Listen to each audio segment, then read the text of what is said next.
we go.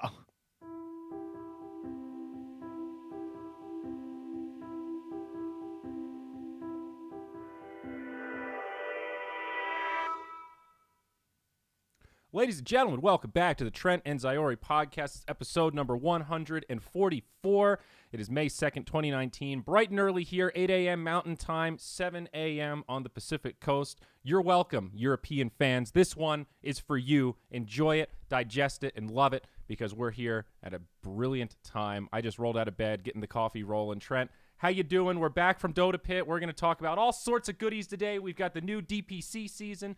We've got Dota Pit, and MDL starts in like 2 days. Lots to go over. Oh, wow, you're right. It is so soon, actually. It is hard to believe. Another major, the second last one, right? It's about that time, guys. You know, if you want to go to TI as a player, better start winning. Got to get yourself a nice little top 4. Would be like almost a full secure pretty much at this point, I feel like. Obviously, there's all kinds of fun math that comes down to it, and it all depends on who finishes ahead and behind you.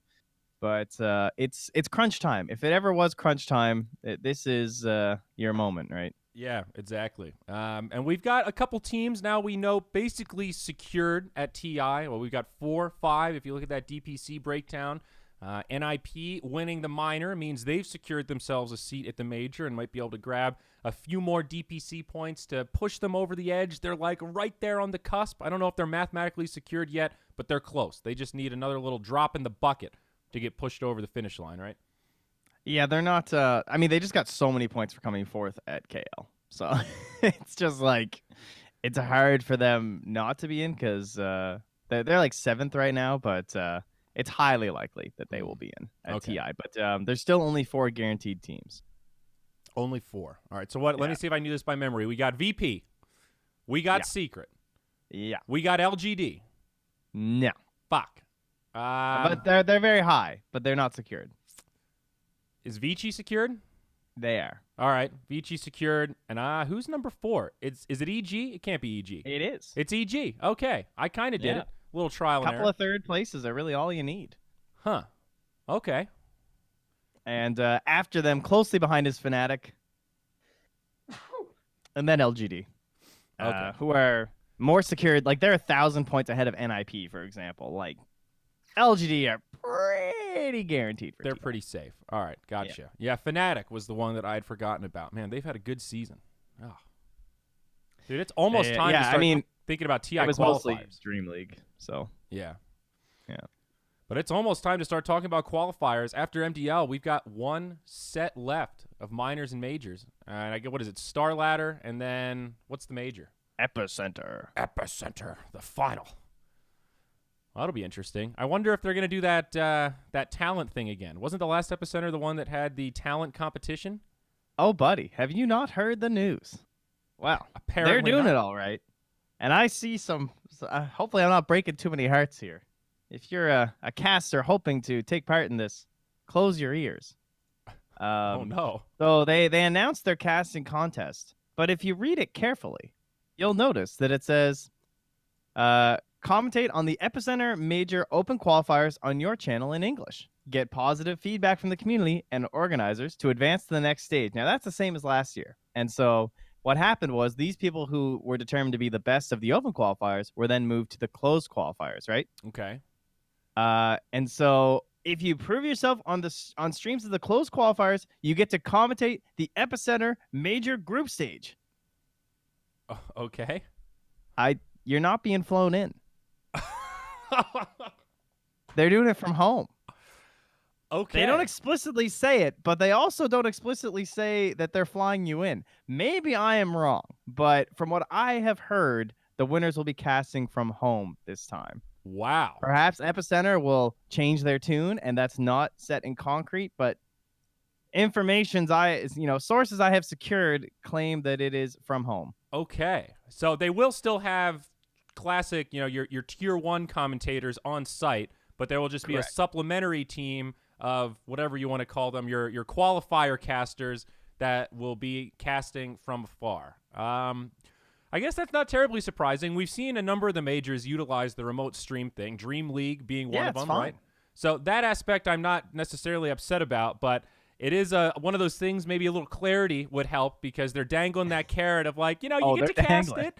Last time people came, you might be able to assume that's the case, but oh geez, you're right. Yeah, no, you're not coming. That's going to be brutal.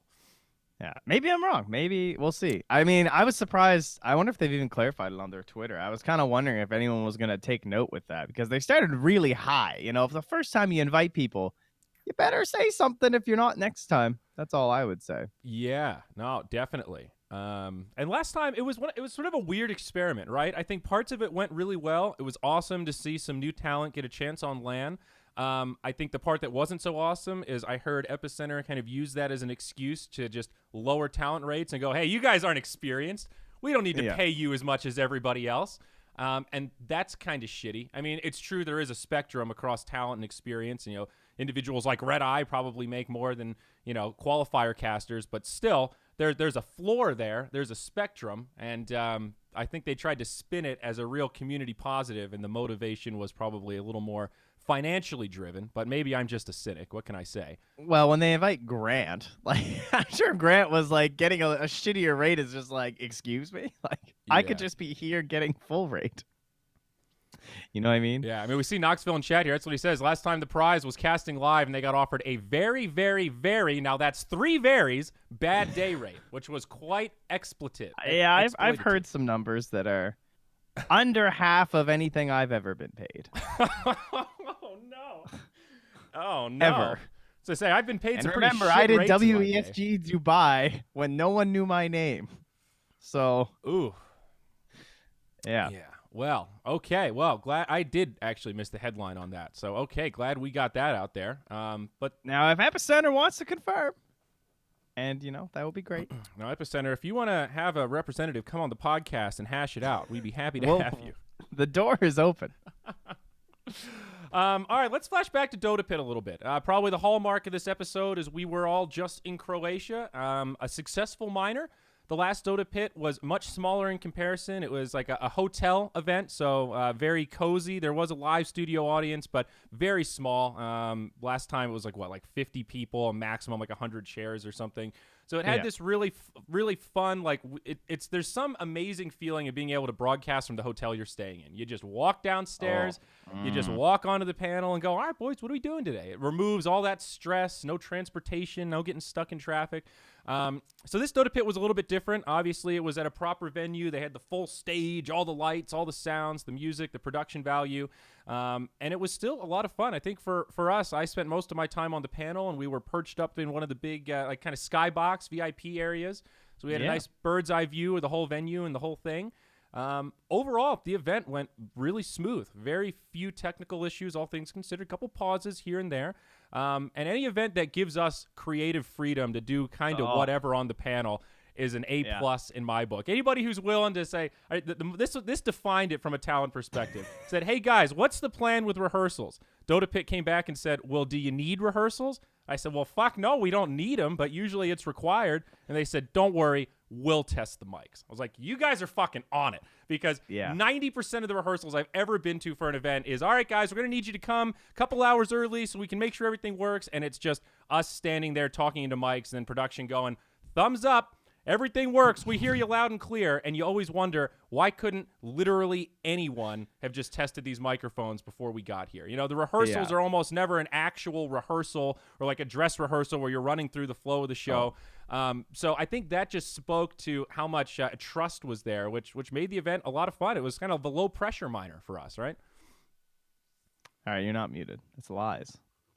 All right, just double checking. He's just making fun of me, dude. They're just making fun because I'm rambling on about Dota Pit. But you didn't test your mic. Huh?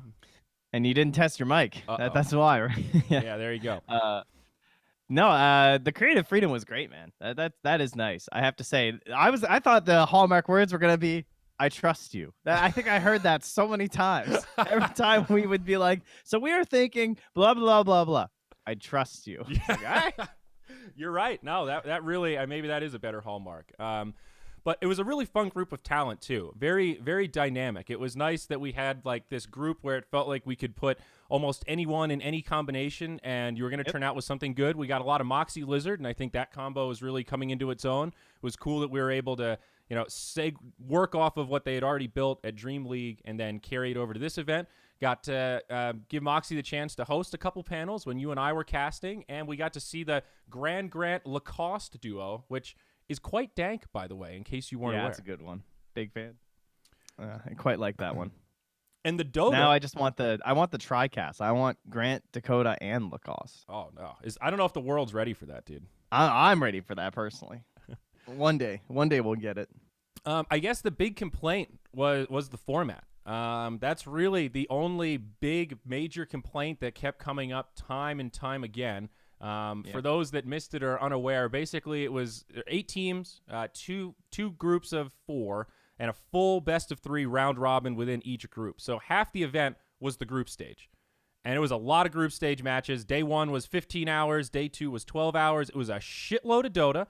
The cool thing was we got to see every team play the first 3 days, right? We saw all 8 teams on every day of the group stage, which was cool. I don't know that that's really a justification for the format, but it is just one positive upside that the viewers got at home. The main issue is that the group stage was just for seeding, and I think that can be okay if you're splitting from like upper bracket, lower bracket, so there's actually something on the line, you're one elimination match away. In this case, everybody started upper bracket, so it was literally just 1 versus 4, just seeding for the bracket to get into more best of 3s, and I think a lot of folks felt like the group stage just didn't have a lot of meaning to it. No, definitely. I mean, we've come into a point where we expect group stages to do a lot. So it's pretty shocking for most people when someone doesn't at least get put in the lower bracket. I mean, I think that's the standard now. And if someone was to be eliminated in the group stage, people would be like, yeah, okay. They'd be like, yeah, this is a really long group stage. I can see eliminating someone. Yeah. But I don't know. It was kind of one of those similar cases to like the single elimination brackets where it's like, oh, well, at least it was kind of different. Now I'm personally not for that argument because I always just want the highest possible competition of Dota, but I also see that parroted a lot by people. So there's clearly people that do get tired of formats. So for those people, perhaps it was a better one. I mean, we saw some people liking it, but obviously the what was it? 3 rounds of best of ones was that's too many best of ones. Let's be real. Yeah, I mean, best of ones are usually regarded as like a necessary evil, right? Best of 1 eliminations have existed in most TI formats. There are moments where having 1 round of best of 1 elimination is just necessary. There aren't enough hours in the day to make everything best of 3, best of 5, what have you. I think the big problem was that 3rd round, because that was the decider between 3rd place and 4th place. Yeah. And there is a DPC value there, right? That's a break point. You really don't want DPC break points for best of 1s. I think if there is one major criticism that is pretty indefensible, it's that right there. That series should have been best of 3 100%. Well, to be fair, at the same time, though, it is a minor, not a major. It's not like it's that many points. What is it, like 40 versus 20 or something? Or 60 I don't even versus... know. I'm trying to find it right now, actually. But I know it's not going to be a lot. Conceptually, though, I mean, that one's pretty hard to argue that best of 1's justified there. I'm okay with opening round best of 1's. It's a 20-point difference between 3rd and 4th. All right. Well, take the numbers away. It's a philosophical argument, my man. Yes, I would agree. But anyway, I will say it was super fucking hype, though. Like, I hate to say it, guys, but there's no way you guys have ever seen 5 teams eliminated in one day. At least not on a single stream. Yeah, that was pretty crazy. Since we've got Knoxville here, I would challenge to see, has that ever happened before in a tournament? Like a major kind of level tournament, like a LAN, where literally 5 teams, you start the day with 8 teams. By the end of it, you've got 5 teams going home and only 3 left. With single elim brackets, you can get 4 teams eliminated in one day. I know we've seen that in an ESL, but I was hard-pressed to find anything that was actually on par with this level of bloodshed the day before the grand finals. It was ridiculous. Yeah, especially just the second last day of the tournament. Everyone's still in it, and then see ya. Yeah. That was pretty fun, I have to say. But yeah, no, obviously, I mean, Knoxville makes like the point that I think a lot of people talk about this, where you just could have seeded people into the lower bracket, and then that creates so much more space for best of 3s. So definitely was not a matter of time. It was definitely an error in format, and that is something where we've been pretty open about. Yo, guys, next time, hit us up, and we'll help make sure that you don't have something that seems kind of hated by everyone. Yeah, absolutely. We were kind of roped into that conversation after a lot of decisions were made and things were sort of locked in stone. And we tried to open up that channel with Dota Pit, like, hey, in the future, we will gladly give you feedback on anything. Just run it by us. And, I think one of the difficulties is they needed the event to be 7 days. That was one of the parameters that they were given somewhere along the line. And I think they struggled to come up with a format that would kind of cover their bases and not have too many matches or also have too few matches. So live and learn. I guess things could have been worse. The upside is we did get one hell of a grand finals. Game 5, right? Yes. Very surprising at first. I mean, I guess not so much. If you told me like the day before even that it was going to be eHome NIP, I would have been like, geez, that's going to be a run over for NIP. But once you watched eHome through that whole day, you could definitely see them growing and getting more comfortable and looking a lot better to the point where they pushed them all the way to game 5. And I think someone said it best right when they panned to PPD after the victory. It's like the camera on Peter as he stands up and the relief. I think I saw every muscle in his entire body just relax. I'm just like, oh my God, we almost, Oh, we yeah. almost lost the eHome. Oh, yeah. Yeah. Major relaxation, Yeah. I think. So impressive for sure from eHome. No doubt about that. Yeah, they had a hell of a run. It was one of the other weird things that this format produced, and this is purely conjecture. I don't know that this is rooted in fact, but it did seem like the group stage gave teams a little bit more leeway to experiment. I don't want to say they weren't trying as hard, but it definitely felt like we were watching a slightly different caliber of Dota once we got out of the group stage and into the actual bracket, where it felt like, all right, if we lose this, we're a BO1 elimination away from like leaving this event. It was completely different. I want to say the group stage was a little bit more sloppy. You looked at a lot of those games. It's like, hey, this team's the heavy favorite, and it was going to game 3. It wasn't looking like a slaughter. I guess we didn't see as much variance in Dota or in hero picks to support that argument, but it felt a little bit different. And I guess I don't know if that's a good thing or a bad thing. In some ways it's nice to see teams try something a little different, have that comfort zone to not worry about elimination. At the same token, what was it all for, man? Were we just watching scrims for the first 3 days, Kind of. I mean, eHome definitely needed them. I think there's no doubt about that. Right? Yeah. Oh, that's true. Obviously, it didn't go too well for some teams like RNG because they went 3-0 and then didn't win a series in the playoffs. Yep, they went 3-0 in the groups, went 2-0 or lost 2-0 in the upper bracket, and then got eliminated by somebody in the lower bracket first round. That was sort of a heartbreaker. Gambit, though, can we take a moment to talk about Gambit? What the hell happened to that team? I mean, they were my favorite going into the whole event, and they bombed out. They bombed out of the groups and then got eliminated from the bracket basically immediately. I think every other team had a moment. Like Majestic had several moments in that tournament. They made a run through the lower bracket. They didn't walk away with a lot of prize money, but they can walk away with an event well fought and a lot of things to be proud of. Hard-pressed to find a lot of positives for Gambit in that tournament. Hey, they were knocked out by eHome. Okay.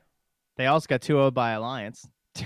So, I don't know. They were struggling. Like, I remember Grant was talking about the GG bet, right, where everyone was trying to, the Birmingham Invitational, where everyone was trying to get in to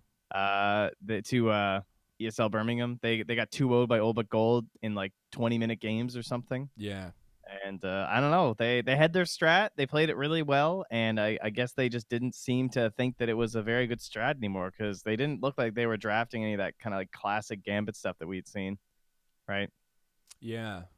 You're kind of right. And it's weird because they did try their signature Wraith King a little and got slaughtered. And then we saw some other teams working the Wraith King and actually looked pretty okay with it. I mean, by the end of the tournament, Wraith King was looking like a pretty viable core. So I'm hard-pressed to even say that it was just their hero selections or their play style. It seemed to be a bit more than that. And I really don't know what it was. They just didn't look that good. And it was so night and day compared to the qualifiers where they were so dominant. I mean, maybe that's just a argument that their qualifier was not particularly stacked, so they had an easy run, and that's why they looked so good. But Man, I expected them to at least finish middle of the pack. Yeah, no, it's understandable because they're one of those teams that even if they were looking a little poor going into it, you're just like, okay, they've been around, they'll figure it out. Right. Mm. Um, All right, so I see a question here from Ben because I actually want to talk about this too because we're talking about MDL and we're talking about DPC points, and well, the main team. I was actually asked by Dota Pit when they did those interview things about like what team would be the one to watch for at the major. mm-hmm. And I said Liquid was definitely the one that needs to do their thing, right? Because currently, if you guys take a look at the chart here, I'll even paste you guys the old rankings. When you look at where Liquid's sitting, they are number 12. And if you guys recall, that's a very important number because that's the one that gets you to TI. Currently, if they were to just sit on 525, I don't think they would make it to the major. Because TI. Sorry, yes. Yeah, I do not think they would make it to TI because Chaos Esports Club is basically guaranteed to Epicenter, and Liquid is not. At least it's much easier for Chaos to make it to Epicenter than it is for Liquid. Right. Not to say that Liquid probably won't. They probably will, I'm sure. But the fact that you got these South American teams like right beneath you is a little bit scary, assuming they do somewhat decent at all at MDL. Like if they match their point total at Dream League, then they're going to be caught up to Liquid. So then they're probably going to make it to Epicenter, and Liquid might not. So anyway, the whole point I wanted to say was that I think this should be the best one for Team Liquid. Like this major they were actually boot camping in Croatia, which was interesting. Yep. They were actually at the venue with us, so ran into Kuro and GH quite a bit actually. And all the other ones were around too, but they're not quite as talkative as those guys, I find. Just totally random, by the way. The first time I saw one of those players, I had that like moment of extreme paranoia. Like, wait a second, Liquid aren't at this event, are they? I didn't just prepare for the wrong teams. You know, like it was a little jarring. I'm like, oh, you're just boot camping. Okay, cool. Yeah, good to see you. But, whew, jeez. Yeah, you're right. They really are. They are on the cusp. 525 points right now. eHome's right above them at 550, and then below them is Chaos 549.6, I believe you mean. 375 for Chaos. Then Alliance is currently 14th at 279. So you're absolutely right, man. This is a do or die kind of moment for Liquid. It feels like they don't need a lot, though. You know, it's not the most desperate situation here. It's not like they need to win the major to get in. They pretty much just need like 9th to 12th. Just don't be the bottom 4, and you'll probably be okay, depending on who is above you, right? That's what really matters. I guess we need to compare and contrast some of our teams that are in the top 8 and teams that are already like we have all 4 of the guaranteed teams, of course, already there, right? We got Secret and EG and Vici and VP. So that's already like 4 people that are like if they finish above you, nobody cares. So that's great. And then kind of the same thing with LGD and Fnatic. They're just sucking up points. So Liquid are just like there's points are being like slipped up everywhere. It's just like point vacuums, dude. All these teams up there. I think Liquid will be just fine. Most likely, but still a lot of eyes here. I am super excited for this MDL major, though. This is a really sick lineup of teams. This is one of the more stacked majors I think we've seen so far. Vici, LGD, and Keen representing China, Mineski and Fnatic representing Southeast Asia, Pain Gaming and Chaos Esports Club, the 2 teams from South America, and you got EG and Complexity. And hey, we got to talk about this new squad, Beastcoast, right? We'll I knew that was coming. Dive into that momentarily here, and now with NIP joining this lineup, I mean, this really is a hell of a major. Yeah, I guess NA lull. If you have to pick your 2 teams at the bottom, bottom 4, it's a bit rough for the old North Americans. I mean, right? who are your bottom 4 in here? I think that's always the power ranking that we get hung up on. Empire, Pain, Complexity, Beastcoast. Empire, Pain, Complexity, Beastcoast. Yeah, I don't think I can disagree with that. Yeah. I mean, obviously, like, Pain has good players. I've seen these guys pop off at events before. It can be done. Same thing with Cole. I mean, you never know who's going to do well, but if I just had to take it all, that's who I would. That's who I would be going after.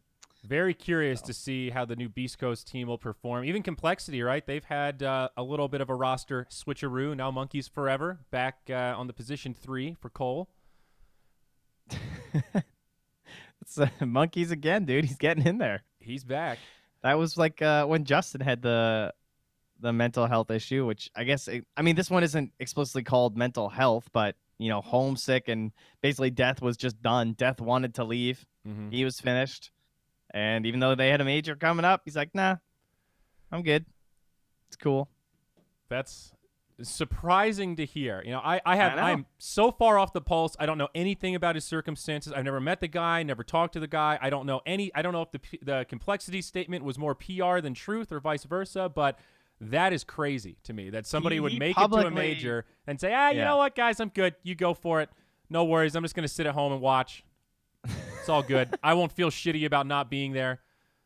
Like, that blows my mind. Yeah. And they definitely they did not force him to leave. I do not think that is. There's no credit to that. I mean, if you guys know Scant at all, there's no way that guy's gonna make up bullshit. He talked to him personally. Death was like, yeah, I want it out. So don't bother trying to create our false narratives like the what was the other one? Liquid Miracle denied because he's Polish, and they just didn't care about Nisha. That's a real good one. That's a classic conspiracy theory. I'm not even gonna touch. That's some Alex Jones level shit right there, dude. I'm not even. Dude, that one was everywhere on the subreddit during the CQ major. Yeah, how China's helping their teams win. The Chinese government cares about the CQ major. Oh my. Yeah, there's been a lot of drama in NA. I guess we might as well just move into it. It all happened between now and the last podcast, so I guess we could even go back pretty far. But originally, Team, the North American squad that qualified for the major, big roster change after qualifying. 2 players got the boot, Newsham and... God, who was the other one? Have I forgotten already? Gunner. That's it. Newsham and Gunner. Booted from the team. And in this case, I guess it truly was they wanted to go to the major. They were stoked that they qualified. And the old captain said, you know what? You guys suck. I found some guys that are better. We want a better chance at winning this thing, so get the fuck out of here. You guys suck. I'm bringing in my boys. That's how Envy said it. I mean, I can only imagine, right? Of course, that's the facetious version, but kind of a short TLDR. And now we've got 2 new guys, Ryoya, a.k.a. Susie747, whatever you want to call him, and TMT have now joined the roster of Team. The 3 remaining players, of course, Envy, Brax, and IX Mike. Envy getting a disproportionate share of the hate. The entire subreddit and community seem to turn the tables on the once-loved, iconic hero, Eternal Envy, and... it's been quite the drama, and now with these new players, they've got a new sponsor. They are officially Beastcoast. Beastcoast has been doing some streaming stuff. I think they've signed a couple Smash players, and they've finally made their foray into Dota 2 with one of the most controversial squads ever created. Yes. Yeah, you're not wrong. I mean, it's also one of those things where, Beastcoast is run by some Dota peeps. Mm-hmm. They're people who I've known from Dota first before anything else. So I think Sheep even mentioned that is that's kind of one of those things where they've always been looking for a team. So yeah, I was surprised. I guess I don't understand why, because we wanted Team Moonduck for the major. So I floated some numbers by some people, kind of in a half joking manner, but in a half serious manner. I'm just like, so for real, how much are we talking here? And I think we came to the general idea that something around 30K was in the ballpark of you're buying us just for a major. Yeah, it's like 30K. That's a good number. Why wouldn't I just get a South American team for 2 years? Yeah, Seriously. Yeah, no, that's something else I wanted to dive into, because I did get the chance to chat with the Majestic manager a fair bit at the minor, and it was kind of an eye-opening experience. Even just the purchase parity. You can sign players in South America for $1,000 a month salary, and that's good. And I'm not saying that that's an excuse to underpay players, but for that region, the average monthly salary in Brazil is like $200, $300 USD, something like that. So if you're making $1,000 a month as a professional Dota player, you're doing okay for yourself. You know, you're living the life. You're starting to take steps down the dream. I agree with you. I saw that somebody tweeted a poll earlier today. What are the chances Beastcoast stays together after the major? 100% people said they will break up. There wasn't a single person that voted, nah, they might stay together. Kind of blows my mind a little bit. And it's a lot of negative PR as well. There weren't a lot of people coming to Envy's defense in this one, you know? And for someone I'll come to Envy's defense. All right. I thought what Kyle did was pretty bullshit on the panel. I mean, Kyle's my boy, but that was definitely a self-motivated kind of statement, it felt like. I mean, you know, Kyle has a flair for the dramatic. He's obviously very good at it.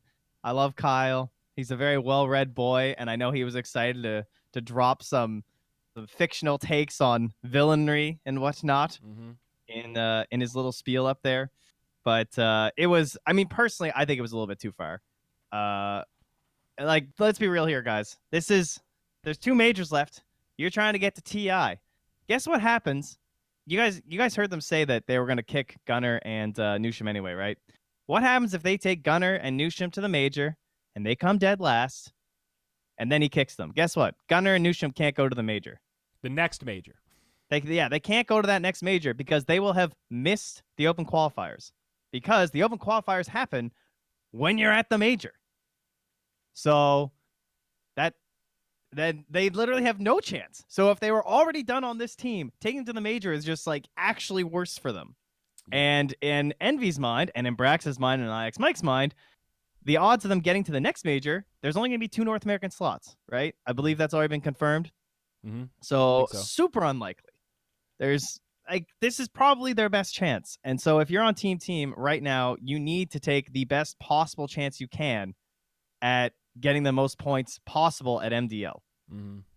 And that, if that means kicking these guys, then that's how it is. So I think you're definitely right. The qualifier thing is an interesting argument. If for Gunnar and Nusham, they're looking forward and thinking, well, this team's going to explode, I'd really like to have a chance at the final run before TI, then yes. Kicking them this early is actually a small sign of mercy that still gives them that opportunity. However, if there's confidence that you will come in anything except dead last in this major, there's some money attached to it. This is let's see, how far does the prize pool go? Not announced actually for MDL. Wow. Well, that sucks. But the distribution, I assume it's the same distribution of cash. What was it for the last one? Does it go all the way down to last place? I'm actually curious now. I guess we can check. So for KL, it was 350, 170, and like 13th, 16th got 10K. What did they do for DQ? I think it's the exact same distribution. Yeah, it's the exact same distribution. Okay. So the money is the other thing.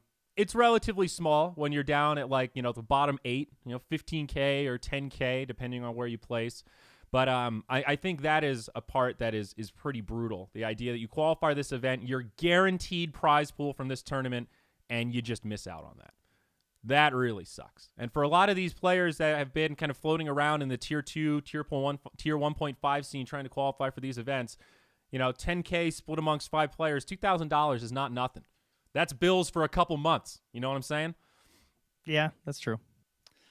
But no, I should say it is indeed. It's not confirmed that it's 2 slots. But let me just say, there's no way they're getting 3 slots for the last major. I mean, I guess it's possible, right? It depends on how well NA does at MDL, but it's not looking great. Yeah. So I am assuming that for Epicenter, North America's only getting 2 slots, but it's possible. It's true. Sure, anything's possible. Yeah. However, I don't know. I think it sucks for EE. Obviously, I'm not like fully on board with the EE side. Clearly, he's been a part of all these kicks for a long time. There's a pattern. And now, by that same logic, if you're bringing EE onto your team, you know, Kyle's talking about this massive background, this infamous character. This guy, he's done it before. He will do it again. Well, they brought him onto his team. You know what I mean? Like, right. Right. No, I think you're definitely right. And the part, it's not like you got blindsided here. yeah. And the part for me that I felt was a little bit wrong about the dialogue was that I wish you could do like a heat map of the subreddit and see how many people were talking about Envy versus people talking about Brax and IX Mike as part of the equation. I get that Envy's the captain, but there is a point where it has to be a vote of some sort. You know, there is a world where Brax and Mike could put their foot down and say, Envy, enough is enough. These are my boys. We're doing what's right. You know, I haven't talked to them. I don't know what happened. I wasn't in the room, but I can't imagine it was just literally one person that did all of it. They are still a team, and it is a team decision at the end of the day. I don't think you can obscure the other two from taking part in what was a kind of a shitty thing to do to two North American players, right? Is that an unfair perspective to have? I feel like those two kind of got a pass. Oh, they definitely got a pass. I mean, what was one of the top threads after was, why doesn't Brax just make a team with Newsham and Gunner, and then they can be team at the major? I misspoke. Then they'll be 3 out of 5. Mike is the captain, actually. I always assume EE is the captain. Mike is the captain. Good catch there, Twitch chat. Thank you for clarifying that. Sorry. But like, it's people really thought like that whole narrative was just like somehow Envy did it himself. And you see a lot of players from NA coming out and saying, listen, yes, it took 3 of them to do it, but Envy does this on teams. These kicks start with one person. He starts saying this guy's shit. He makes other people agree. And so it is, you know, he is the poisonous snake. That's the way they frame it. But in the end, they did still agree to it. Yeah. So they should be sharing blame. And unless you personally know the detailed conversation that went on, it's only fair for us to assign them equal blame. Yeah, sure. I don't know. Okay. So here's my problem, because I see this argument all the time, bro. Gunner was kicked by E for Roya. Then Gunner/Team beat the E Roya team, so they disbanded EE, joined Team and kicked Gunner for Roya again. Well, then don't let EE on your team. Like, this is not fucking complicated. I don't understand. Everyone's acting like Envy just took over this team. It's like he just showed up in their practice room one day and was like, well, guys, here we go to the major. I don't know why everyone has a southern accent today. It's because I've been watching those Republican hearings. But the problem is they let him on the team. It's infected you. He just kicked him off the team. Oh, my golly. Yeah. Yeah, I kind of agree, though. You know, it's like, you know... And I don't really like that argument of, guys, you don't understand. He's such a snake and such a puppet master that he manipulated everyone else into agreeing with him. It's like the Trump thing. He's either an idiot or he's an evil mastermind. He can't be both. You know? I just don't buy that. That's such an obscure, you're passing the buck so hard on that argument. You know? I would respect it more if they just all stepped up as a team and owned it. But it even seemed like the team was okay just to let Envy take the blame. You know, that all of it was just very mind-blowing to watch as a spectator. But it was something. We'll see how it works out for Beastcoast. At the very least, they're making headlines. But, wow, I don't know if you saw that Twitter thread when they announced they had that little 2-minute hype video with the slow-mo and the arm crosses and the thumbs down and all the classic stuff. I like the video. Yeah. The video was hype. That thread had a lot of negativity on it. A lot of people saying stuff like, I hope you get dead last. I hope your team disbands before the major. All sorts of ridiculous insults, just voicing their concerns about this team and their longevity. So very curious to see how this one works out. I hope it works out okay for Beastcoast. I'm nervous for them. Like you said, I like those guys. I think they do good stuff behind the scenes, but a little nervous on this one. These guys are gambling, dude. I'm trying to go to Vegas with these guys. These guys like to roll the dice. You, Beastcoast, and Richard Lewis, you guys gonna go on a little party now there? That sounds like a fucking party right there, boy. Woo! I gotta say, this is the kind of team that gets you guaranteed invited to any invitational or show match. Hey, I mean, North American, you know, Eternal Envy, our boy Brax. Yeah. There you go. Yeah.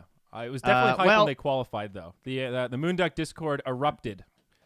That off-topic channel, man. Even Mott was watching. He was so stoked to see Brax make it for a major. True. Yeah. So, while we're on the topic of everything the community's talking about, I don't know how much we're gonna have to talk about this, but there's tons of people talking about this tier 3, tier 4, tier 2. I don't know where the line stops issue right now. So let me detail you guys how this whole thing began. basically. I think this should be fine to share. So there is a Discord group that contains many of the Dota talent, managers, team members, associated people that you might need to get in contact with because of Dota. It is a very handy Discord to have if I want to talk to a manager of a certain team or maybe one of the Reddit mods, stuff like that. It's just like a who's who phone book for Dota. Yeah. All right. And there's some vague general chat and stuff, but for the most part, it's pretty quiet. Now, the problem is that some people don't know how @everyone works. And so you'll be doing your normal shit, and then some moron hits @everyone, and suddenly everyone in the entire Dota community has to tab over to this little Discord thing and be like, stop using @everyone. And in this case, this very thread that created a lot of this discussion, the Valve is killing a tier 3-4 scene and do not give a damn about it, by Real Fellow. Well, he was the one who @everyone to everyone and asked us all to go and look at his thread and say that Dota is dying, come upvote my thread, or it's over. To which the Reddit mods quickly reminded him that it's not okay to ask for upvotes inside the Discord, as they were also there. But he did get a pass this time, and they just told him not to do it again because he didn't know that. Somehow. Because he's just some guy. He's from some team. I won't say his name or anything. I'll just say I don't recognize the team he's on or anything. Yeah. But I don't understand this argument. I gotta say, guess what, guys? I'm not heading out to watch tier 3 or tier 4 hockey. I hate to break it to you. The only people that cared about tier 3 and tier 4 Dota were the players and bettors. That was it. You guys ever watch tier 3, tier 4 Dota stream? Who first 10 kill? Who first 10 kill? Who first 10 kill? Which team is which? Which team is this? I don't even watch this game. How do I know who's winning? Who looks like they're winning here, guys? Someone help? Who win next match? Question mark, question mark, question mark. It's literally all a bunch of garbage betting shit. Yep. It's terrible. It's so unwatchable. And you can't expect to make a living off of tier 3 and tier 4 Dota. Like, they're talking about all this stuff like, well, we need these tournaments, and yeah, it was nice. I agree. It was great when you could make a living off that thanks to gambling and everything like that. But you guys can barely watch minors. Do you see the difference in Dota between a minor and a major? Yeah. Going below that is just torture. Yeah. It's a whole different world. Yeah.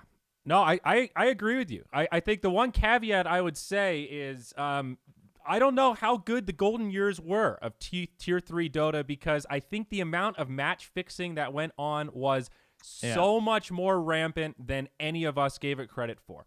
I think it is still happening in underserved regions way more than people realize. I think South America match fixing is a huge problem that is exceptionally difficult to police. Dota is such a subjective game that is based on so many different variables. It is very hard to prove that a team has intentionally thrown or that a team has intentionally messed up ganks to switch the tides of a first to 10 kills or something. It absolutely happens. And that's where I'm saying I think it happens more than we realize. And one of the only ways that we can identify it is through the actual bookkeepers that, or match, whatever, the bettors that take the bets and they can look at, okay, who placed these bets, look at these amounts, this is pretty suspect. Yeah. We have this sort of paper trail. But even all of that is kind of anecdotal. And it's real. I mean, we know the kind of damage it does to a career if you get caught match fixing, right? Look at Smash. Lifetime ban, right? It's a big fucking deal. So it's not an accusation that you can throw out casually. Just like, hey, this is suspect. I don't know. This team might be match fixing. Nobody does that shit because that ruins reputations. That's a really big deal. Some brutal games before too, especially if you watch like some late night tier 3 China. It is just, oh my God. Some of those games, man. I mean, some people have been banned more recently in China as well. Which doesn't make a lot of news here, but people have gone down because it's been that obvious. But I can remember when I first started casting, I'd be watching some games and you just be like, the fuck's going on? What are they doing? They literally just fed 5 kills down mid and then suddenly they start playing normal again once there's 10 kills. And you're just like, well, I can't prove anything, but damn. Yeah. That looked real sketchy as hell. Yep. And well, just to further that, I do agree that the money's too top heavy. But I don't agree with the idea that anyone in tier 3 or tier 4 is going to make a living off of Dota. That's pretty much what I would say. I mean, maybe if you're in some sort of a living situation where you can like live with your parents and shit and still pay them a little bit of rent, Mm-hmm. maybe you can do that tier 3, tier 4. But if you're expecting to live on your own off tier 3, tier 4 income, unless you're in some place that's extremely good for you currency wise, I mean, that's just not a realistic thing to do. You know, I can't Yeah. go play tier 3 basketball, guys. It's not going to happen. Nobody wants to watch you. You're going to have to play with your tier 3, your tier 4 stack. You got to scrim and you got to get good enough to be tier 2. That's pretty much what has to happen. So You know what I mean? And that sucks, but this is one of the hardest jobs to try and get, yeah, right? it is it is the ultra competitive. No, you're absolutely right. Yeah. The problem is I don't disagree with most of what you're saying. I guess my problem is I don't really know what the solution is. And I do think it is a problem and let's just say we could objectively confirm that the tier 3, tier 4 scene is dying off. Our influx of new players coming up is lower than ever. People can't afford to make the sacrifice. The opportunities are less and less, and we are trending downward. That is a little bit scary, right? That makes you wonder what's the trajectory for Dota in the next 2, 3, 5 years if we don't have any influx of new players, because eventually old pros retire, they get tired, they do something else, and it gets stale, right? We don't want to have the same cluster of players at every single major throughout the entire circuit. That's not what keeps the scene fresh and interesting. But I don't know what the solution is, and that's where my first thought would be to, well, what do they do in real sports? What is the tier 3, tier 4 scene look like for hockey? Is it just because the like NHL is systems, such right? a grand prize that it's built into university and all this other stuff that there's more of an infrastructure there, so you can go to university, have a backup plan, play D1 hockey, and kind of cover your bases, have a chance to make it pro, and if you don't, you still got a backup plan? I would say it's more like there's kind of like amateur leagues that service smaller markets. And that's something that esports doesn't have a problem with, because I can't go to an NHL game unless I want to fly to Toronto or Montreal. And so I go watch the Mooseheads because the Mooseheads are my local team. Mm-hmm. It's younger guys. It's cheaper for me to watch. But the problem is that we don't have those issues of scale. I can just turn on Secret EG at home on my computer or my shitty little Pentium 4, tablet thing that is from 1982 or whatever. It doesn't matter. It doesn't matter how rich or how poor you are. You have access to the same quality of Dota. Right. If you have an internet connection, I can watch the most garbage Dota or the best Dota ever. So it's kind of like that. That's why it doesn't really equate to like those pro scenes. And so, because I mean that makes it shittier for tier 3, tier 4. Yeah. There's no doubt. But I think in the end there needs to be a better system. Like matchmaking needs to be fixed.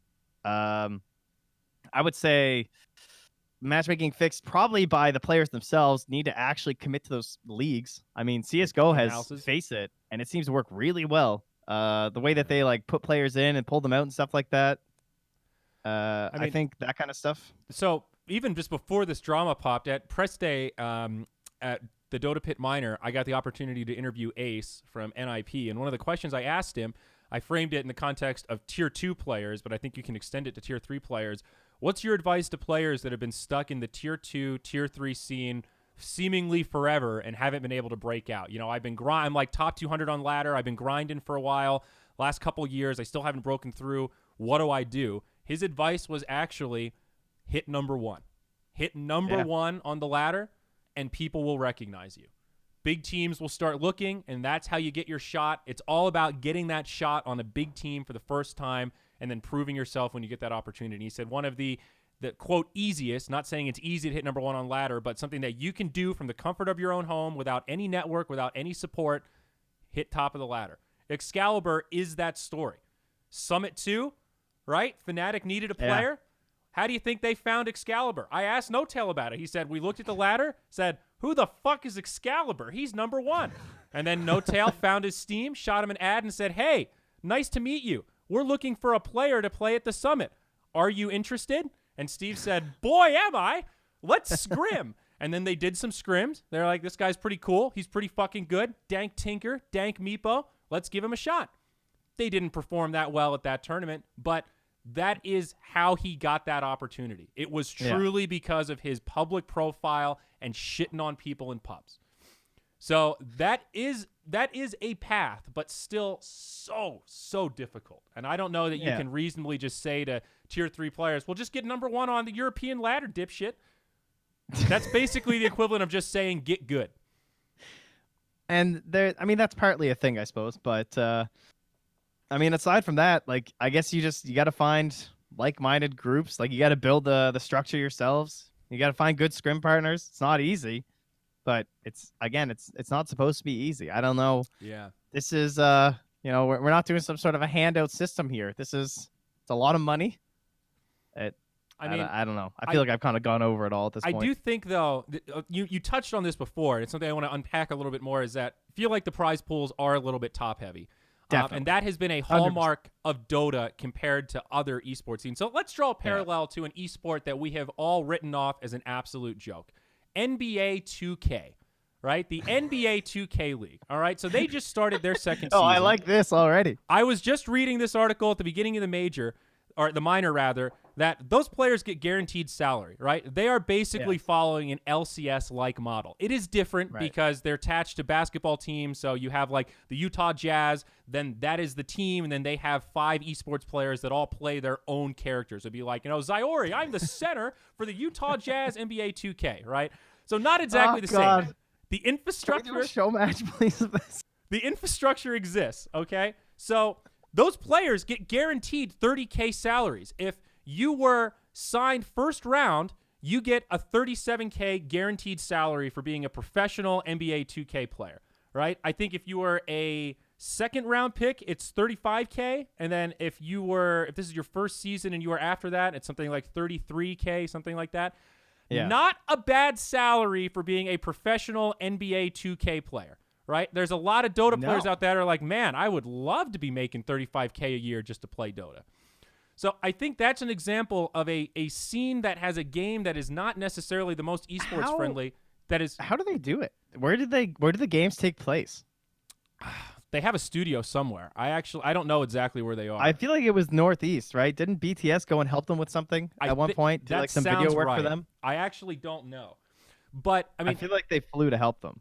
And it is NYC apparently. Yeah. So it's all different, Thanks, right? You can't compare it 1-to-1 because you've got the NBA backing it. The NBA has crazy, crazy sponsor connections where they can just go, hey, Pepsi, yeah, you want to just reallocate 1% of the amount that you pay us to sponsor everything to this NBA thing? It's going to be really cool. We're going to touch these more like demographics. A tenth of a percent. A 1/10%, So the money is there in that case, and that infrastructure isn't there for Dota. But it gives you sort of a comparison of what's possible. But the money is there. Right. The money is. That's the problem. Yeah, it gives you that comparison of you can create this structure that creates a foster for people to take that risk. That's not a lot of money. $30,000 a year is not some crazy salary, but it's enough that you can live and not worry about paying your bills, right? And just focus on being a pro player. And when you look at the amount of money we raise for TI and how much of it goes to one team, I think it sort of served its purpose. I think at the beginning of Dota, it was incredible to have these record-breaking tournaments, TI4, TI5, TI6, every year one-upping the amount of money raised, every year redefining what it means to get fuck you money, to become a millionaire over the course of 2 weeks because you won TI and you are now a god in the eyes of our community. That has done a lot for our scene, right? That has done a lot to push us into the mainstream and have other esports take Dota seriously. However, I think we are now experiencing diminishing returns on this model, and I would like to see that spread somehow trickle down. I don't know what the system is, but you're right. The fucking money is there, man. We just got to get it in the hands of the people that are ready to commit and want to make this thing possible, because I do think we need some kind of mobility. There has to be some way for Tier 3 players to at least have a chance, to play the game in a way that is like, hey, I can take this seriously for more than 2 months. I think that's the mentality a lot of these players are stuck in. It's like, okay, I've got 2 months of runway. All right, I got 3 months of runway. I just quit my job. If we don't make it to this major, I got to go back to work. That is not a recipe to become a successful professional player. It takes more than 3, 6, 12 months of dedicated time to even come close to competing at the Tier 2 scene, let alone the Tier 1 scene. So, I don't know, man, but if NBA 2K can do it, why the fuck can't we do it? We're crowdfunding millions of dollars a year. Why can't 5% of that get allocated to the pre-minors? Yeah, I wouldn't mind that. I would like a little bit of that. A little bit of money. Just, I think the way I would see it would be some sort of smaller based tournaments, kind of like JDL, essentially. Tournaments like that maybe exist outside of the DPC and are more like sustainable. I don't know how you make them interesting. That might be one problem. Again, we run back to the problem of just like, what are we throwing money at? Because we all know that Valve is motivated by profit, and that is an Yeah. okay thing to be motivated by as a business. Well, but And I can't don't want to watch that shit. can't you Now, you like can argue that you're laying a foundation and you're yes. helping sustain the scene. And so in the long run, that is profit. But I would say that Valve has not really shown a big history of long-term sustained profit carrying, and more so just like, I'm sure everything will be fine if we just keep doing this. Yes. And that would be my argument. I think you could make an economic model that long term you go, guys, this is worth it because we're forecasting the opportunity cost of not having any mobility, of not having new players come up in the scene. Right. And I think that is the scariest thing possible. Things getting stale, and that's when the snowball starts going the other way. I think this will be the first TI that we don't break the prize pool record. No, not this one. Next one. You think it's going to be next one? There's no way China is going to let them not break the record. I guarantee. That's a grand guarantee. Okay, that's a It's fair going to break point. the prize pool. The China factor is pretty insane. You're right. Yeah. There's no yeah. way. Okay. But then if they go back to Cologne, we might be okay for the 10th anniversary. Then we'll be all right. And then for 11th, that's when we're probably fucked. So we got 2 years. That's what we're saying. We got 2 years of Dota left before things hit the fan. Okay. Before it's $28 million instead of 31. So I'm not all doom and gloom. Well, so I saw someone else suggest on a thread, I think it made the front page yesterday or the day before, about bringing back like the compendium model for DPC events outside of TI. As much as I love that idea, I don't know how it would work. And I think that sounds really good, but if you were to have a compendium for, like, let's say you have 5 throughout the year, so there's one for each major minor combo, and then you have one for TI, I do think that would really hurt the crowdfunding of TI. Because 5 compendiums throughout the season is kind of a lot. They don't necessarily have to be compendiums, right? It could just be a digital item bundle. You know, it could be something even smaller, like a $5, you get a ward and the load screen, and then I guess the big problem is before the big value add was that allowed you to watch on Dota TV, and now that's not paywalled anymore. Every major and minor you should be able to watch for free in Dota TV, as I understand it. So there's tweaks there, but I do think it's sad that model has completely gone away. I think it did for good reason because it got very quickly abused. We ran into issues with people making stretch goals that were too lofty and then not delivering on those stretch goals, so people kind of felt like they got. Yeah. So there were definitely issues with the model, but I was very heavily involved with Summit 1, Summit 2, Summit 3, and I can tell you those events would not have happened in the capacity that they did without that crowdfunding aspect, without same that with captain's drafts.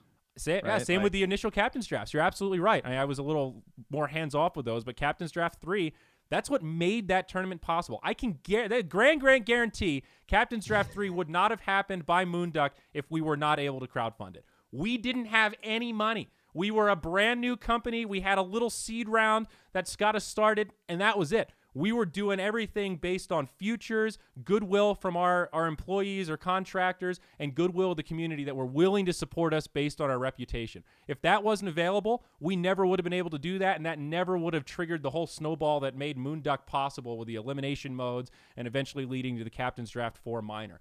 We lost money on the Captain's Draft 4 Minor, and if we had something like an in-game ticket or bundle or whatever that we could sell for revenue, that probably would have been enough to push us into at least a break-even state. And if we broke even on that event, we might be looking at this new DPC announcement going, maybe we should do another minor.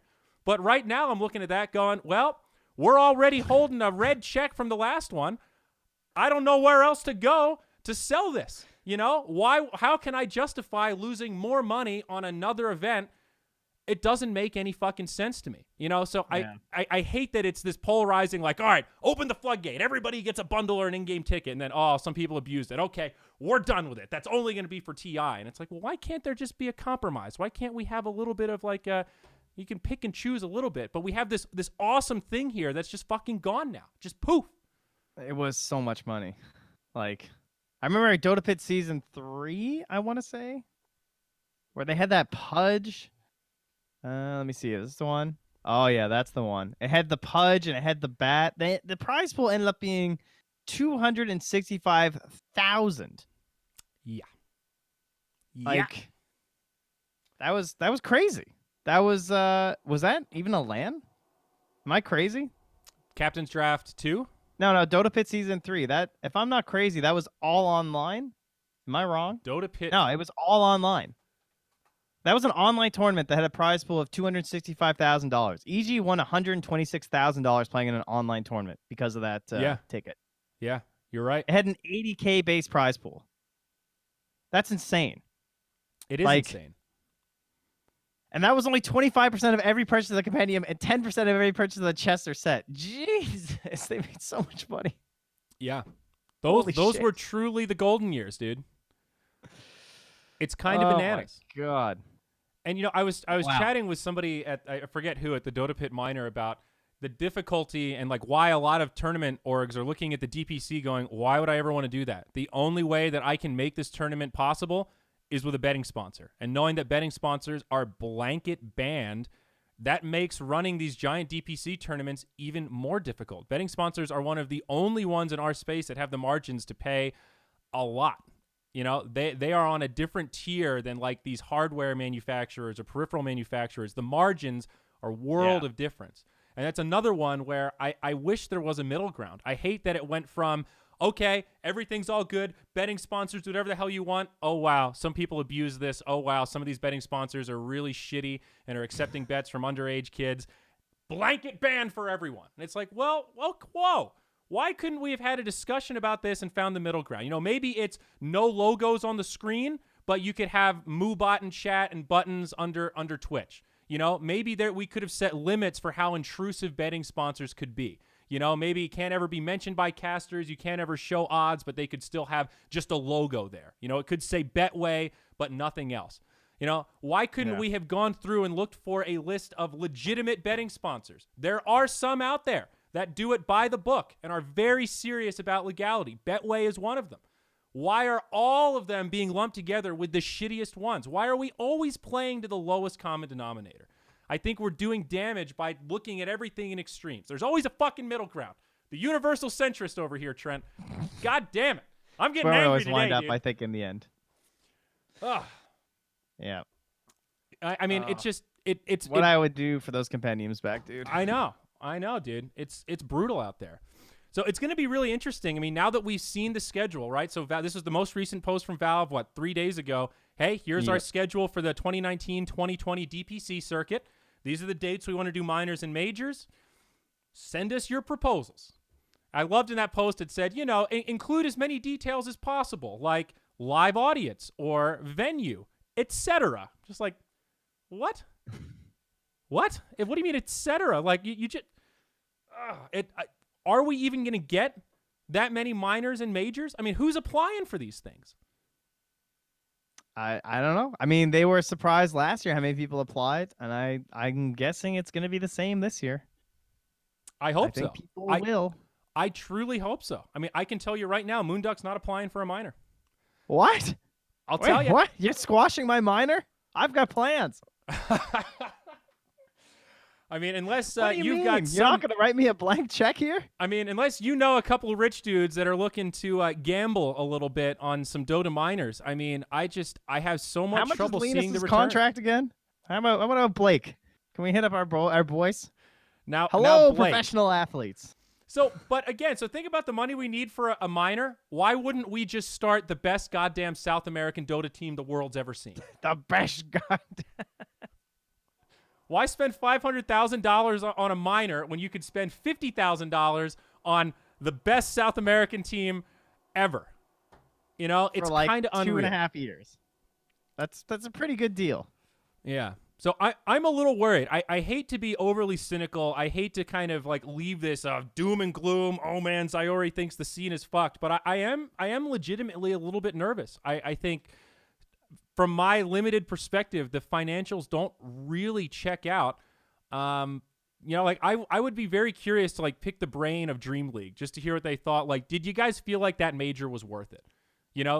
Knowing what you know now, would you go back in time and do it all over again?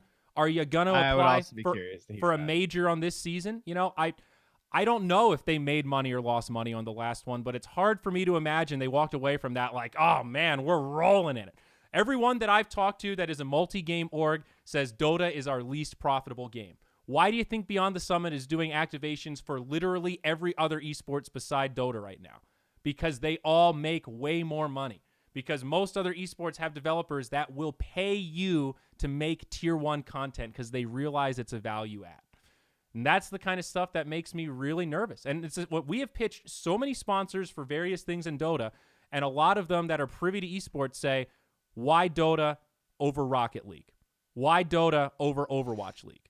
Yeah. What? Just I'm sold on esports. I'm sold on the hype, the whole concept. But within the ecosystem, why should I go with your game over all these other games that have more North American demographics, more stability, and just better reach? I don't have an answer to that question.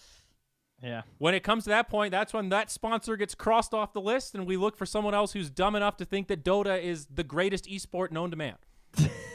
That's not true. You People know, are gonna think you're serious. Ooh.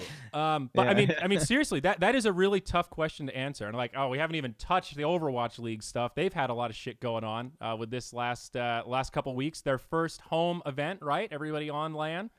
The homestand. The homestand, the quote sold out venue. Caveat there: it's giant portion of the tickets were given away for free. So Yeah. don't know about that one. I'm still not completely sold on the Overwatch League model. I don't think we ever will be. I mean, it's one where I want to be proven wrong. I really don't want to. I'm not hoping that OWL fails because I think that'll be bad for all of us in esports. I actually really want OWL to succeed. What makes me nervous are all of the people that are unabashedly, completely biased in favor of all things OWL. It acts like all of these press releases are God's gift to esports, and it's like, well, being disingenuous about it is also not going to help the ecosystem. You know, we got to be real, and I'm still super skeptical about this home thing where everyone's flying around and you're filling up stadiums with fans. Giving away tickets is one thing. Selling tickets is something completely different. I also think there's like the grand opening effect. Everybody wants to go to the first one. Look at the online viewership. Day one of OWL, 400K concurrence. Guess what? They haven't hit that since day one. There is definitely a grand opening effect with shit like this. So Yeah. I don't know what the answer to all this is. I just hope Dota can keep its pace, and I'm a little nervous, bud. I'm gonna be real excited to see what the next circuit looks like. Yeah. Oh, actually, you mentioned Rocket League, and I did see this news yesterday, as No Sacrifices mentioned. Did you see that Epic bought Rocket League? They bought Psyonix, the developer of Rocket League. I did and not. They announced that they are removing it from Steam. So if you own it on Steam, good for you. If you don't, maybe go buy it next time it's on sale, or you're gonna have to install Epic. I mean, it's a good game. I really like Rocket League, but it's gone. I mean, that's good news for honestly for Rocket League esports. I think Epic has so much money. Imagine if you're a pro Rocket player or Rocket League player right now. By the way, what do you mean rip Rocket League esports? You guys are high, dude. If you're a fucking Rocket League player, you're like, yes, Fortnite cash. Like, are you guys serious? Yeah, it's awesome for them. I think it's good for their scene. That is super interesting. Are we actually going to see this Epic launcher become some sort of a competitor to Steam? Because up until now, I've had trouble visualizing them actually making a dent into the massive stranglehold that Steam has on that kind of platform market. But this is a big step, dude. They're actually getting some crazy titles that are now exclusive to the Epic launcher. Yeah, it's something.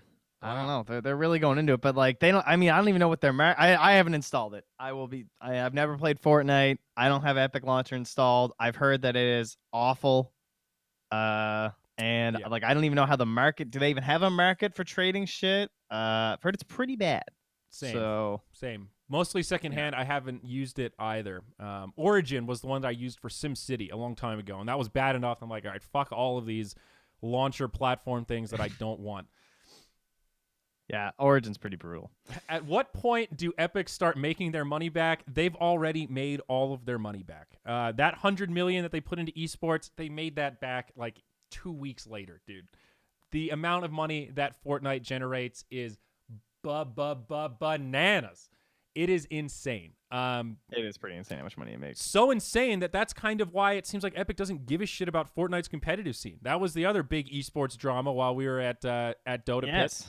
The announcement that they are not going to have the game completely esports ready for some of the qualifiers of their giant, whatever it is, $100 million league, their World grand final something. thing. Yeah, their world finals, whatever it's going to be.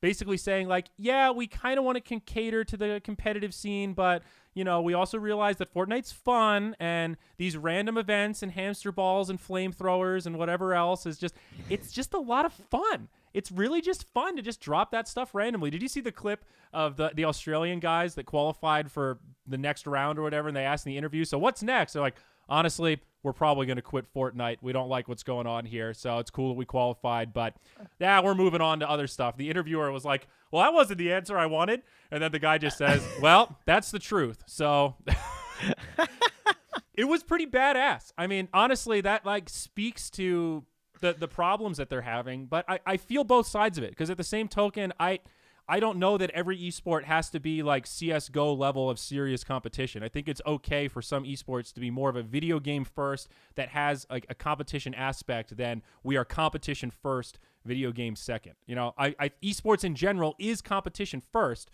but not every game has to follow that model. And that's what I think is kind of laughable about all these folks like the slashers of the world that are really hyping up the Fortnite esports. This is unacceptable. This isn't optimum competitive. It's like, yeah, it's fucking Fortnite. None of it was optimum competitive. Like it makes me laugh a little bit. I think it's okay for some games to just be games. Am I wrong in that assessment? No, I mean, in some sense, it's already a battle royale, which innately introduces far more RNG than I think any other sort of esport. Because sometimes you're going to drop and you're going to open a chest with a pistol, and they're going to get an assault rifle, and you're going to die. Yeah. Right. Obviously, you can do things to avoid that, but I can kind of understand how that works. But I don't know. I guess it's like, I understand if I was a player, though, I would want the best chance of my skill being the reason I won. So I understand why they'd be upset by that. You know what I mean? Sure. I could definitely understand that individual outrage of like, hey, dude, I committed the last 3 months of my life to this game because you said it was going to be competitive. Now you're saying it's not competitive. What the fuck did I just waste the last 3 months of my life for? Totally understand that outrage. I think that's totally justified. But on a more, I guess I'm thinking of it just from a more macroscopic level. If they want it to be a fuck around Saturday game, let it be a fuck around Saturday game. I think it's pretty clear that they don't give a shit about esports the same way most of these other games give a shit about esports. They're just using it as a, hey, Fortnite's awesome. Yeah, we're of course we're gonna hop on the esports band. We put $100 million into it. Suck on that, other esports. It's just fucking PR. It's just to sell more in-game bullshits. I don't know. I've never played the game, so I don't know what they're selling. But yeah, I don't know. I've never played a lot. What a dramatic week for esports, dude. Holy shit, there was a lot to unpack in this one. Yeah, and then we still have the best of all, of course, the major coming up. Mm-hmm. So then we'll get to break that down. Do you should we make any sort of brief predictions? I'm in, dude. I love predictions. I love it. Let's end with something positive. Who's winning this major? Who is winning this major? Ooh. Is maybe's back, right? It's kind of tempting. I'm kind of tempted to say LGD. That is a good point. I forgot that he was out. Is it confirmed that he's back in? Yeah, well, I think so. Okay. It seems to be. What do you guys think? What do we got here? We got some Secret, some EG, some Cole, Brave Man, Iron Milos. OG won't even get to the upper bracket. Less hope. I think I'm tempted to go for either Keen or LGD. I don't know. I got a China feeling on this one. You don't think Secret is going to continue their reign of dominance? I mean, how much motivation can there be at this point? Well, am I wrong? I mean, they're obviously incredibly good, and I have no doubt that they could win. But surely other teams must have been practicing harder, right? Isn't that a reasonable thing to assume? Yes. You're actually, you make an interesting point. If you are locked into TI at this point, you're probably not practicing as hard as the teams that are not locked in. Yeah. I think that is a fair vacation assessment. Time. You know what I mean? Yeah. It's kind of like VP, same thing.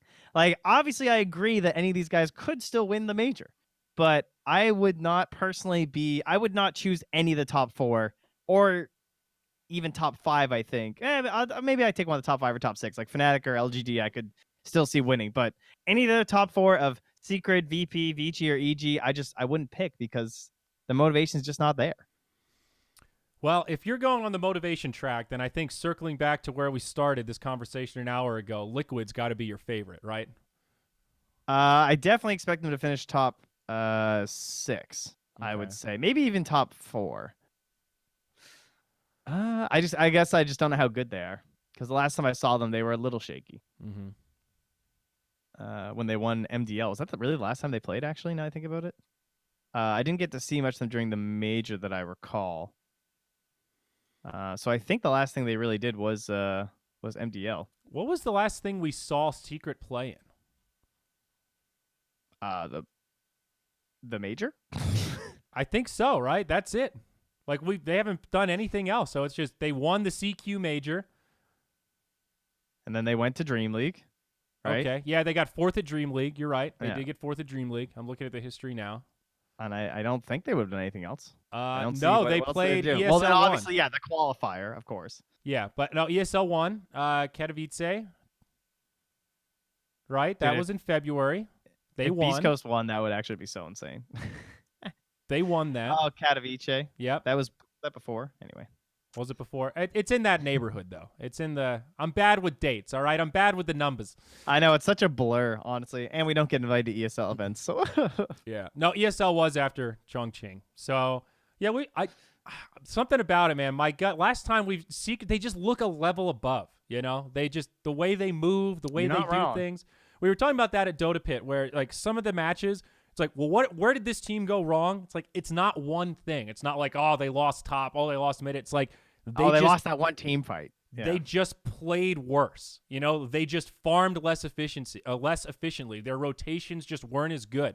They didn't secure as many kills. All things equal, the other team just ran circles around them. And that's like the last times I've watched Secret, a lot of their matches have kind of felt like that. It's not just one thing or one player. It's just as a team, they work the map so much more efficiently. So I'm going with the front runner bet. I'm going Secret, dude. Secret's taking this You're major. just taking Team Secret? I'm All right, sticking I with will I'll commit for LG.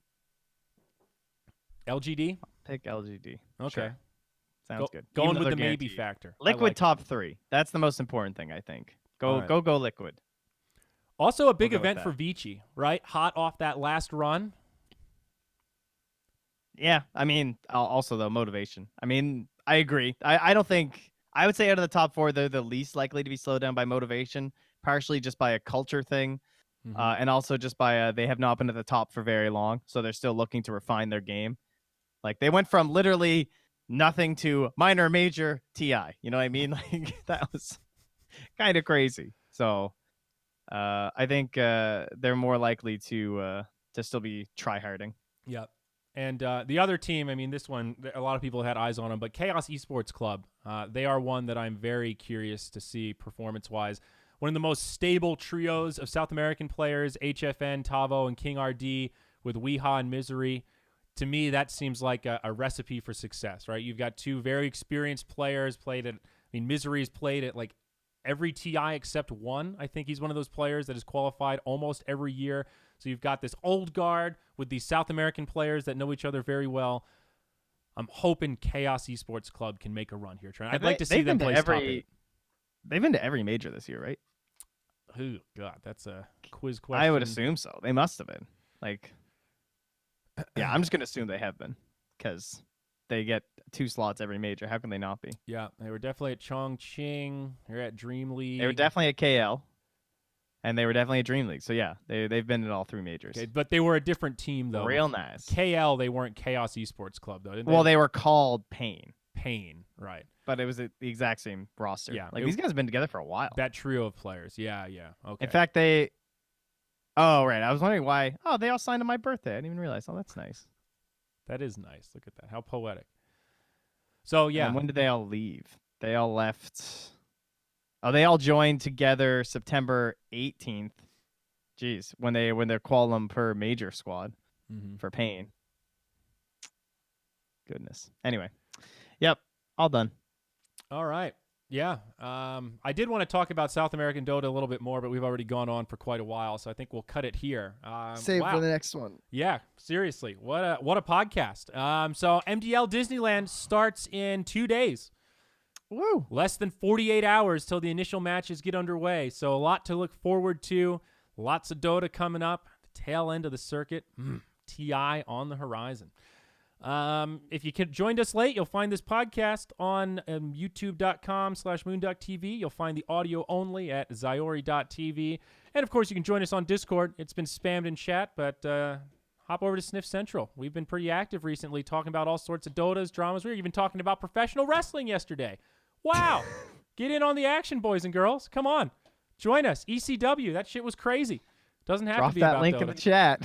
What is it? A Discord? Is that it? It's a Discord. Yeah, that's true. Is that the? Oh, that doesn't work. I think it might be Zyori Discord. I tried to move on it for There you. it is. Look at that. Oh, there it is. Woo. All right, boys and Wow. girls. We'll see you next time. We might hop over to the other stream. You want to play some shooters? You want to shoot them up? Whatever. Sure, man. All right. Why not? Let's do it. We're going to go play some PUBG. We'll see you later, boys and girls. Bye-bye.